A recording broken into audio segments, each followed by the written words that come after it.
नित्य नियम कर्म के बारे में श्री कपिल भगवान बता रहे हैं। ज़्यादा तो नहीं, क्योंकि हर व्यक्ति का नित्य नियम कर्म की पद्धति अलग अलग होती है, संप्रदाय के अनुसार, गुरु के अनुसार, लेकिन फिर भी थोड़ा सा हम सबको ये जानना आवश्यक है कि हमको प्रातःकाल उठ करके कैसे अपने दिन की शुरुआत करनी चाहिए, घर में कैसे पूजा करनी चाहिए, क्या खाना चाहिए, इन सब विषयों पर चर्चा करते हुए कहते हैं श्री कपिल भगवान, हर व्यक्ति जब सुबह जागता है, मैंने कल भी कहा था कि जब आप सुबह प्रातःकाल जागें तो सुबह उठ करके एक बार भगवान को अवश्य उनको स्मरण करें, उनको याद करें। सुबह उठे, सुबह उठ करके अपने हृदय में जो ठाकुर विराजमान हैं, जो भगवान हमारे चित्त में बैठे हैं, उन भगवान का दर्शन करें, उनको प्रणाम करें और फिर पृथ्वी पर, धरती पर पांव रखने से पहले माता पृथ्वी को प्रणाम करें, क्योंकि पृथ्वी माँ का स्वरूप है और हम इस पृथ्वी पर बहुत सारे पाप कर्म करते हैं, पृथ्वी को कष्ट देते हैं, मलमूत्र त्यागते हैं। इसलिए सुबह उठ करके माता पृथ्वी को प्रणाम करना चाहिए, क्षमा मांगनी चाहिए कि हे माँ, हम आपके ऊपर चरण रखेंगे, उसके पैर रखेंगे, उसके लिए हम आपसे क्षमा चाहते हैं। क्षमा प्रार्थना मांगे, प्रणाम करें, फिर स्नान आदि करें। सुबह उठ के सबसे पहला कार्य व्यक्ति को स्नान करना चाहिए, बाकी सब काम बाद में। सबसे पहले उठ के शौचादि से निवृत्त होकर के स्नान संध्या आदि करे। स्नान करने के पश्चात अपने घर में, सबके घर में एक मंदिर अवश्य होना चाहिए।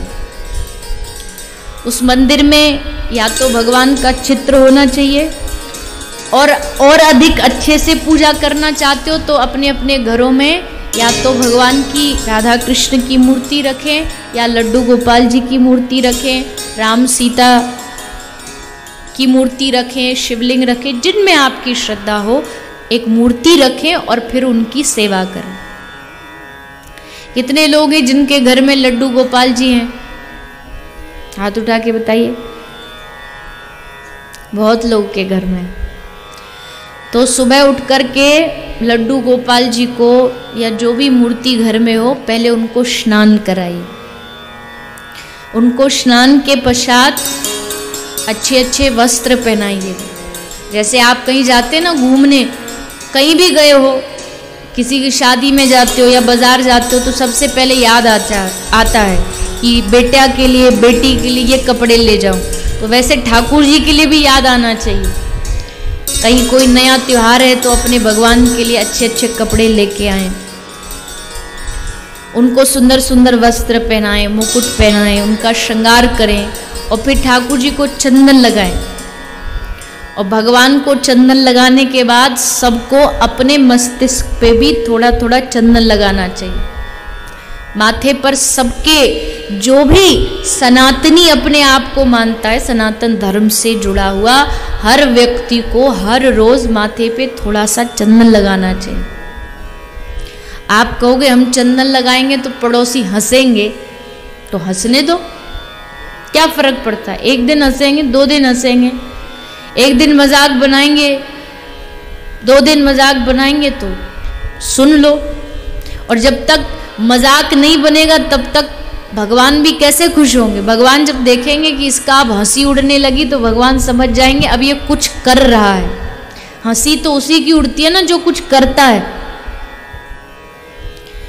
तो माथे पर चंदन लगाने में किसी को भी शर्म नहीं आनी चाहिए। माथे पर चंदन ये भक्त की पहचान है, ये वैष्णव की पहचान है। अब आप कथा में आ रहे हो अभी तो खैर, तो आपके माथे पे चंदन लगाया जाता है। अब आप कहीं बाजार भी चले जाओ तो उसको पता चल जाएगा कि ये आदमी कथा से आ रहा है, पहचान हो जाती है। जैसे आप जो माताएं हैं माथे में सिंदूर लगाती है, इसका मतलब क्या कि ठाकुर जी हमारा कोई पति है। तो वैसे माथे का चंदन भी बताता है कि हमारा कोई पति है, जगत पति है। ठाकुर जी हमारे और हम उनके शरणागत हैं। ये चंदन लगाना इस बात का प्रतीक है। तो माथे पे चंदन और गले में कंठी, गले में तुलसी धारण करना भी ये भक्त की पहचान होती है। आपके अंदर भजन नहीं भी है ना, आप भक्ति नहीं भी जानते हो, कुछ नहीं जानते भजन करना, पर माथे पे चंदन और गले में कंठी धारण करके रखो। धीरे धीरे धीरे ये कंठी, ये तुलसी आपका मन भगवान में धीरे धीरे जोड़ दे। तो ये दो चीजें आप जो जितने भी लोग यहाँ कथा सुन रहे हो, आपको ये कथा के बाद भी करनी है। आज ही जब जाओ तो बाहर कंठी टंगी हुई है, तुलसी लेके जाइएगा, गले में तुलसी माला पहनिएगा। गले में कितना भी सोना पहन लो, भवसागर से पार सोना नहीं करवा सकता। भवसागर से पार तो ये तुलसी ही लेकर के जाएगी। कितने भी हीरा मोती पहने वो थोड़ा भव से पार कराएंगे, पर तुलसी पहनने से, शास्त्र कहता है तुलसी गले में धारण करने से और तो कुछ पता नहीं, पर ये पक्का है कि नरक नहीं जाओगे। नरक में एंट्री नहीं हो सकती। नरक में जब घुसाते तो पहले देखते ना स्वरूप ऊपर से नीचे तक देखेंगे, माथे पे चंदन है, गले में कंठी है, तो कौन नरक लेके जाएगा हम।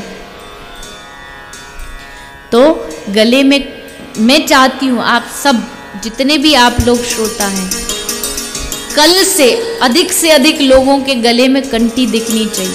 अब इसमें गांव में क्या होता है, माताओं को थोड़ा सा भ्रमित कर दिया जाता है, थोड़ा बहका दिया जाता है। अरे सौभाग्यवती महिलाएं, विवाहित महिलाएं कंठी नहीं पहनती, ये नहीं होता, वो नहीं होता, और मैयाएं बड़ी जल्दी मान लेती। अरे किस शास्त्र में लिखा है कि विवाहित महिला कंठी नहीं पहन सकती? विवाहित महिला हनुमान जी का भजन नहीं कर सकती, ये नहीं कर सकती, एकादशी नहीं कर सकती, न जाने क्या क्या नियम हम बना देते, पर ये शास्त्र में कहीं नहीं लिखा। ये बस मन गढ़ंत बातें जो सब आपस में ही हम चलाते हैं और बेकार में उनको मानते हैं। कोई पाप नहीं लगने वाला, कोई अशुद्धता नहीं होने वाली, जबकि गले में कंठी पहनने से पूरा शरीर शुद्ध हो जाता है। इतनी पवित्र होती है तुलसी। तो गले में कंठी पहनेंगे, माथे पर चंदन लगाएंगे, ये दो चीज आप सबको करनी। सुबह उठ के चंदन लगाएं, उसके बाद भगवान की आरती करें। आरती करने के बाद भगवान को भोग लगाना चाहिए। जैसे आपने अभी बताया सबके घर लड्डू गोपाल जी हैं, तो सबको अपने लड्डू गोपाल जी का रोज भोग लगाना चाहिए। क्या भोग लगाना चाहिए? जो आप घर में भोजन बनाते हो वो भोग लगाना चाहिए। अब भोग किस चीज का लग सकता है, वैसा भोजन घर में बनाइए। सात्विक भोजन बनाइए। आप जो भी भोजन प्रसाद अपने घर में बनाते हैं, चावल दाल रोटी सब्जी, उसको खाने से पहले एक तो पहली रोटी गाय को समर्पित करिए, और बाकी घर का जब भोजन बने तो उसको भगवान को भोग लगाएं, फिर घर वालों को परोसें। अब भोग लगाने के लिए थोड़ा सा बस ये ध्यान रखना चाहिए कि उसमें प्याज लहसुन ना हो, क्योंकि वो भगवान को अर्पित नहीं होता है। प्रयास करें कि आप भी थोड़ा थोड़ा अगर इससे दूर रहेंगे तो आप तामसिक आहार से दूर रह सकते हैं। और भोजन जो भी उसमें तुलसी पत्र डाल के, तुलसी का पत्ता डाल के भगवान को भोग समर्पित करें। एक सबके घर के आंगन में तुलसी होनी चाहिए। भक्त के घर की पहचान ही यही है कि उसके आंगन में तुलसी रहती है। जब विभीषण गए लंका, हनुमान जी गए लंका में जलाने के लिए, तो उन्होंने केवल विभीषण का घर नहीं जलाया। क्यों? क्योंकि आंगन में तुलसी थी। तो समझ गए कि ये कोई भगवान का भक्त है, इसलिए उसका घर नहीं जलाया। तो आंगन में सबके तुलसी होनी चाहिए। आंगन में तुलसी का होना ये एक भक्त की पहचान है। पहले के जमाने में घर जाते थे ना, तो सबके घर के आंगन में बड़ी बड़ी तुलसी का बिरवा होता था, और दरवाजे पर लिखा होता था अतिथि देवो भव, या स्वागतम, या जो भी आजकल किसी के घर जाओ तो दरवाजे पे लिखा होता कुत्ते से सावधान, घर के आंगन में बंधा होता कुत्ता, और उससे पहचान का अर्थ क्या होता है। मैं कोई ऐसा नहीं कि घर में आंगन में हमने गायों को तो निकाल दिया, गायों को तो अपने घरों से निकाल दिया और कुत्तों को घर में पालते हैं। अब लोग कहेंगे नहीं हम तो उनसे प्रेम करते हैं, हमको तो कहते हैं हर जीव में दया होनी चाहिए, सबके प्रति दया होनी चाहिए। जब सबके प्रति दया होनी चाहिए तो आपका जो खुद घर में रखते हो उससे तो इतना प्रेम करते हो, और बाहर कोई पशु ठंड में मर जाए उसकी तरफ ध्यान भी नहीं देते, तो ये कैसा पशु प्रेम हो सकता है। या तो आप सबसे ही प्रेम करेंगे या फिर आप किसी से नहीं करेंगे, ये प्रेम का विधान है। तो भक्त के घर की पहचान है कि उसके आंगन में तुलसी होगी और उसके घर में एक सुंदर सा मंदिर होगा। ये बातें मैं आपको इसलिए बता रही हूँ क्योंकि मुझे ऐसा लगता है कि आप सब कथा में आए हो तो यहाँ से कुछ चीज़ें ऐसी होनी चाहिए जो आप अपने जीवन में कथा के बाद भी बना कर के रखें। कथा के बाद भी आप उन बातों को अपना सकें, उनको अपने जीवन में स्थान दे सकें।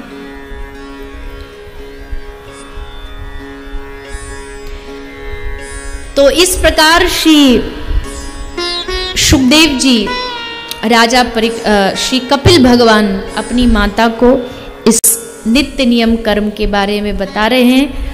आप सब अपने दिन की शुरुआत भगवान की पूजा आरती भोग और उसके बाद हर व्यक्ति को अपने दिन की शुरुआत कम से कम एक माला से जरूर करनी चाहिए। माला मतलब तुलसी की माला लें, उससे जाप करें।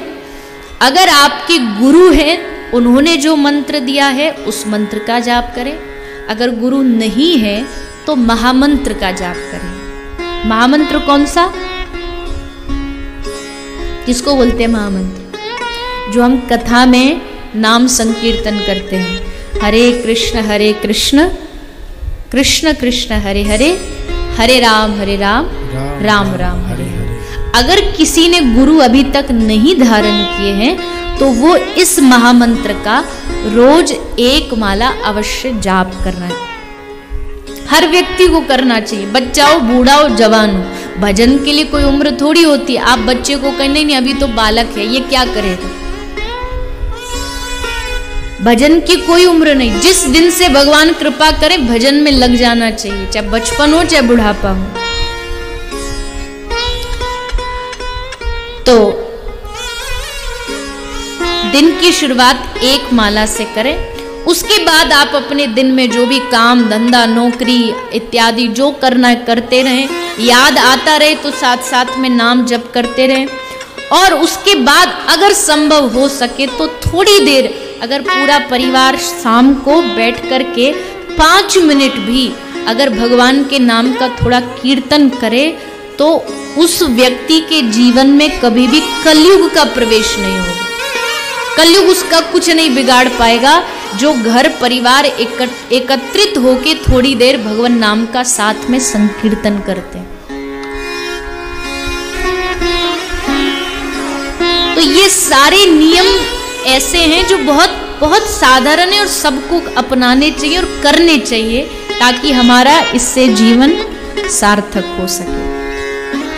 क्योंकि शास्त्र कहता जब हम गर्भ में थे तब भगवान से सब वादा करके आए थे कि भगवान हम आपकी खूब भक्ति करेंगे, पर यहाँ के सब भूल जाते हैं।